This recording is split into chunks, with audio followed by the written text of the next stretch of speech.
नमस्ते सदावत्सले मातृभूमि। हम लोग आज बात करने जा रहे हैं ऑनरेबल सुप्रीम कोर्ट में एक नक्सलाइट की इनकाउंटर का मामला आया था। सुप्रीम कोर्ट ने विशेष टिप्पणी करी।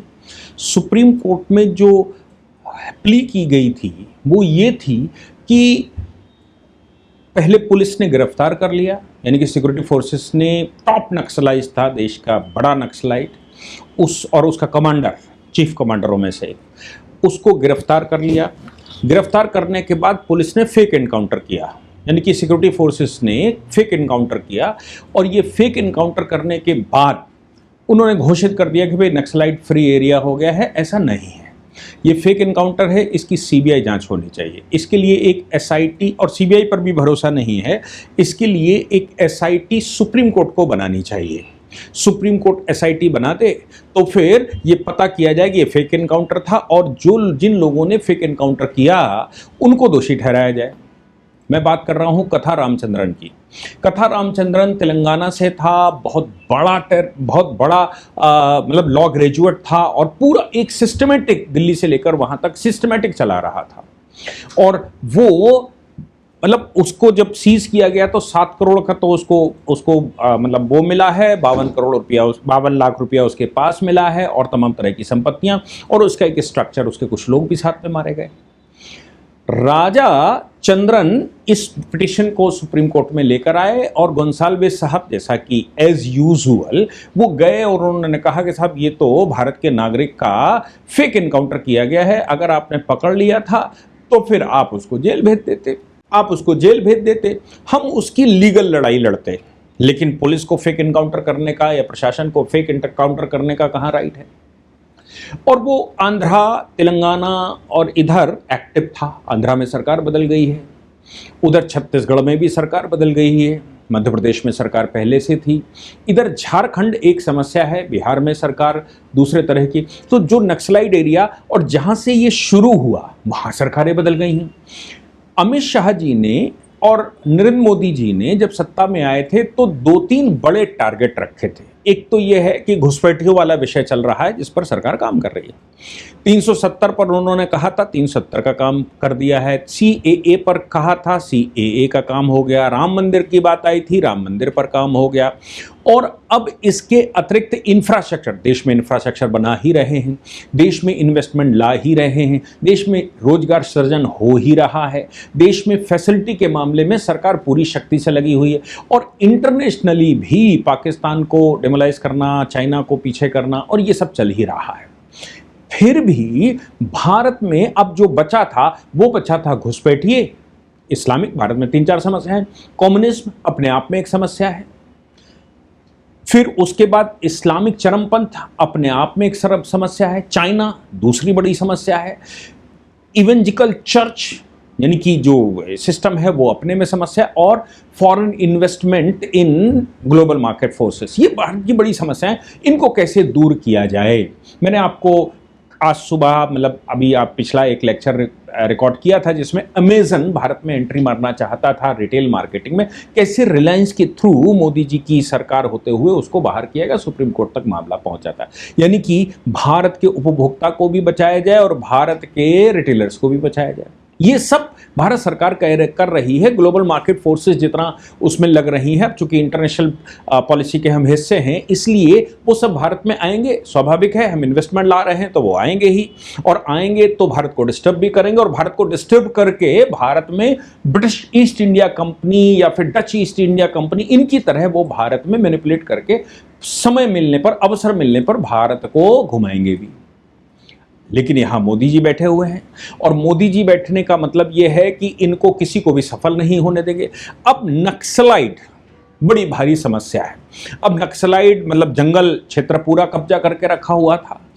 हम आज इस डिस्कशन में बात करने वाले हैं, और मैं समझता हूं कि इसको गहराई से देखना चाहिए। पूरे नक्सलाइट उगा कैसे, यहां तक पहुंचा कैसे, फिर 1967 टू 2027, आप सोचिए 1967 टू 2027, मैं जो कह रहा हूं, ये जो 50 वर्ष लगे या 60 वर्ष मान लीजिए, ये जो 60 वर्ष लगे, इन 60 वर्षों में भारतीय जनता पार्टी की 2014 में सरकार बनने के बाद ये दो बड़े विषय रह गए थे, और वो विषय नक्सलाइट को खत्म करना, नक्सल फ्री एरिया को घोषित करना, देश को घोषित करना, और घुसपैठियों को बाहर निकालना। तब हमारे रिसोर्सेज का सही मायने में हम इस्तेमाल कर पाएंगे। तो आज हम नक्सलाइट पर इस पूरी चर्चा पर बात करने वाले।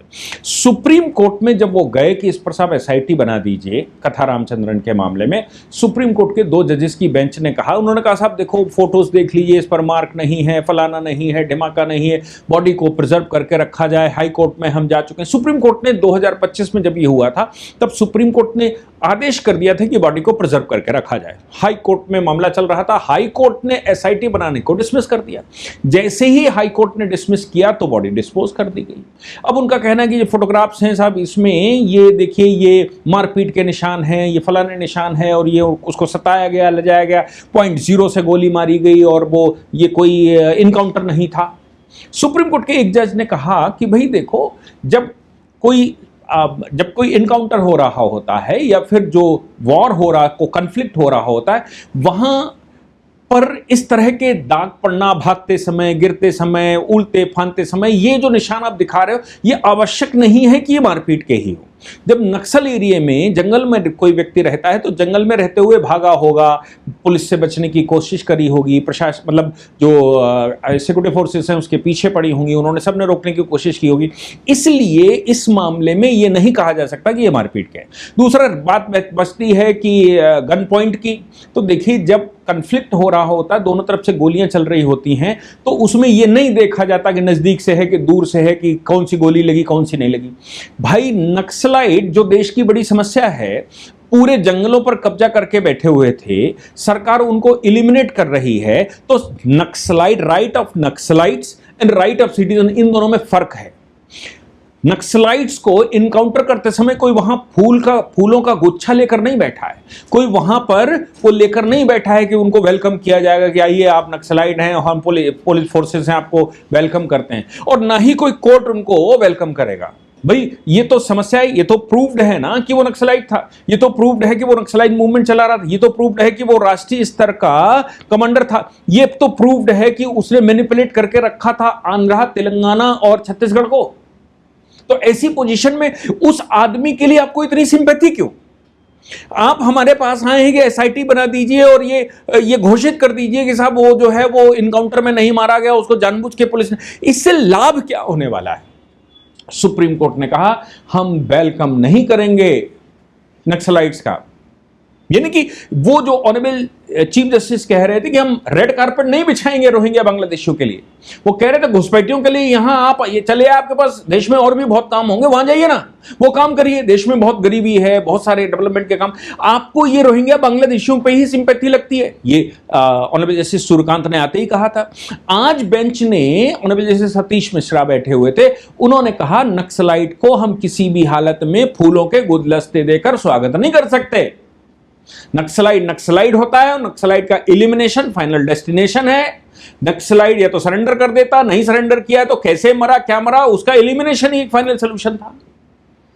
मैं समझता हूं सुप्रीम कोर्ट की तल्ख टिप्पणी और सुप्रीम कोर्ट में जो SLP फाइल हुई थी हाई कोर्ट के खिलाफ, हाई कोर्ट के आदेश को बरकरार रखते हुए सुप्रीम कोर्ट ने लंबी क्लास लगाई और कहा कि कोर्ट तुमको वेलकम करने के लिए नहीं बैठा है, आतंकियों को वेलकम यहां नहीं किया जाएगा। मैं समझता हूं कि ये एक ग्रेट स्टेटमेंट के साथ डिसमिसल है।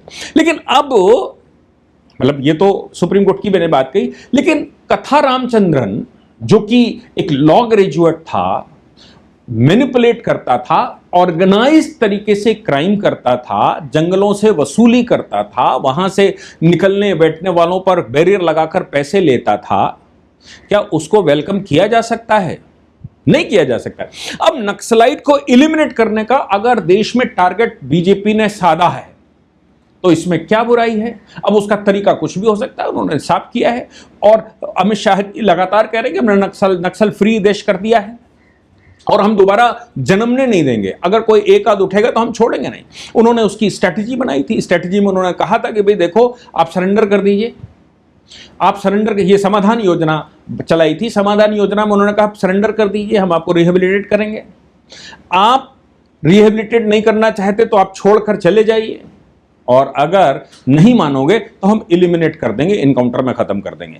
अब उनके लिए ड्रोन्स का इस्तेमाल किया गया, टेक्नोलॉजीज का इस्तेमाल किया गया। ये तो स्ट्रैटेजी सरकार को बनानी होती है ना। केंद्र की सरकार ने इतनी उम्दा स्ट्रैटेजी अपनाई कि अब जंगलों में ड्रोन घूम रहे हैं, कौन व्यक्ति कहां क्या कर रहा है। जंगल में अब निकलते समय किसी से ले भी नहीं ली जा रही है कि जंगल से निकलोगे तो आपको टोल देकर जाना पड़ेगा क्योंकि हम नक्सलाइट हैं। नक्सलाइट एरियो में भी अब गिरफ्तारियां या मैं कहूं किडनैपिंगें नहीं हो रही हैं। एक आध जगह मैं ये मानता हूं कि एलिमिनेशन घोषित कर दिया है केंद्र ने, चीफ कमांडर्स खत्म हो गए हैं, अब वहां कमांडर्स की कमी हो गई है। लेकिन ये तो सत्य बात है कि अभी भी जिनका रोजगार वहां से चल रहा होगा वो होंगे, और जिनका रोजगार वहां से चल रहा, मतलब यही उनका व्यापार था, वो लोग अभी होंगे, और वो उनको भी एलिमिनेशन या तो छोड़कर जाएं या फिर रिहेबिलिटेशन में जाएं, नहीं तो समाधान योजना में कुल मिलाकर नक्सलाइट का समाधान होना है। इस ऑपरेशन को भी ब्लू प्रिंट, क्या ऐसा कुछ ऑपरेशन नाम दिया गया था, जैसे ब्लू स्टार ऑपरेशन दिया गया था वैसे ब्लू प्रिंट या कुछ ऐसा नाम दिया गया था।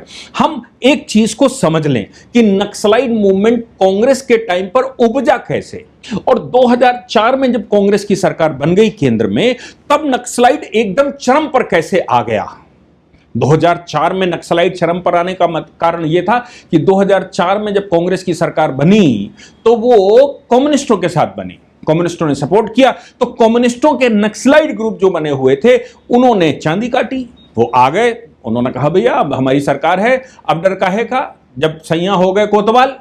तो अगर कोतवाल हो गए और कम्युनिस्ट पार्टियां सहयोग कर रही तो 2004 में उन्होंने यूनिफिकेशन करके फिर से पूरे देश के जंगलों को कब्जा करना शुरू किया। लेकिन एक चीज जो बहुत महत्वपूर्ण है वो ये है कि जब नक्सलाइट को एलिमिनेट करने की घोषणा कर दी गई और कहा नक्सलाइट फ्री हो गया, उसके बाद बीजेपी ने बंगाल जीता। बंगाल में इसलिए कह रहा हूं कि जो नक्सल शब्द है ना, ये बंगाल से निकला। नक्सल है क्या? नक्सलबाड़ी नाम की एक जगह दार्जिलिंग में थी, नक्सलबाड़ी नाम की एक जगह दार्जिलिंग में थी जहां से यह मूवमेंट शुरू हुआ। और ये मूवमेंट शुरू क्यों हुआ? 1967 की बात है। 1967 में उठना शुरू हुआ। गांव के कुछ लोगों ने अपनी बात कहनी शुरू की।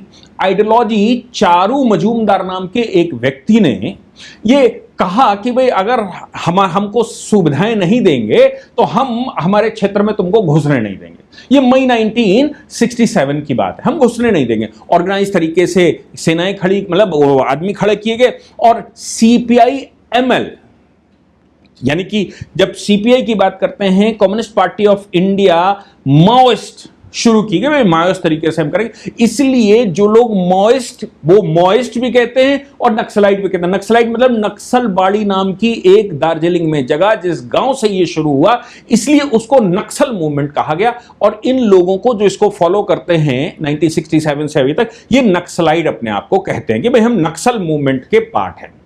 अर्बन एरिया में इन लोगों ने 1970-71 में कलकत्ता में अपना स्ट्रक्चर बनाना शुरू किया। और आप सोचिए 1967 में ही कलकत्ता में सरकार बदलती है, यानी कि बंगाल में सरकार बदलती है, कम्युनिस्ट सत्ता में आते हैं। कम्युनिस्ट सत्ता में आने के बाद नक्सलाइट तैयार होते हैं, माओइस्ट तैयार होते हैं। क्या कमाल की बात है। और वहीं से ये सिस्टमेटिक तरीके से व्यक्ति सामने आते हैं। चारू मजूमदार के बाद तमाम लोग सामने आए जो कि 1980 से 90 के दशक में अपराइज हुए। जैसे ये लोग आंध्र प्रदेश पहुंचे, ये बिहार पहुंचे, ये बंगाल में पहुंचे, यानी कि पूरे देश में नक्सलाइट मूवमेंट चलाना शुरू किया। कहीं उन्होंने कहा हम कॉमरेड हैं, तो कहीं उन्होंने कहा कि हम फलाने हैं। वो हंसिया पर्चा लेकर शुरू हो गए। फिल्में बनाई गई, फिल्में मजबूरी में, आंध्रा में फिल्में बनी। आप देखिए खूब सारी फिल्में आंध्रा की आपको मिल जाएंगी जो कॉमरेड अपने आप को कहते दिखाई पड़ेंगे, जो अपने आप को ये कहते दिखाई पड़ेंगे कि भाई हम जो हैं वो लाल सलाम, बहुत सारी आपको, क्योंकि भाई आपको काम करना है, हम नक्सलाइट हैं, हमारी बात आपको माननी पड़ेगी, आप नहीं मानोगे तो पता नहीं क्या कर देंगे। अब ये 2004 में जब सितंबर सरकार बन गई, कम्युनिस्टों ने सपोर्ट कर दिया, फिर ये यूनिफाइड हुए कि भाई हम सब पूरे देश में अब शासन करेंगे, अब तो केंद्र में भी सरकार हमारी है, और यहां से इन्होंने खेल खेलने शुरू किए। 2014 में केंद्र में सरकार बन गई। हाँ, इसके अलावा एक काम ये हुआ कि भाई लोकल लोग बड़े परेशान हो गए, तो स्टेटों ने अपने यहां सेल्वा जुडम 2005 में बनाकर, यानी कि एंटी इंसर्जेंट ग्रुप, इनसे बचने के लिए भी लोकल लोगों को भर्ती किया गया और कहा भाई इनसे बचो, सरकार तुम्हारा सपोर्ट करेगी। हालांकि ये केवल इतनी सी बात नहीं है, इसके बाद भी वो तमाम तरह की गतिविधियों में शामिल है। तो इसका जो फेस है 1967 में शुरू होता है, 1972 में चारू मजूमदार की मृत्यु होती है, 1972 में अलग अलग ग्रुप्स निकलने शुरू होते हैं और वो इसको बढ़ाकर नेशनल मूवमेंट बनाते हैं। 2004 में फिर से कम्युनिस्ट पार्टी, कांग्रेस की सरकार बन गई, तो 2004 में फिर से यूनिफिकेशन होता है और अब ये चरम पर आते हैं।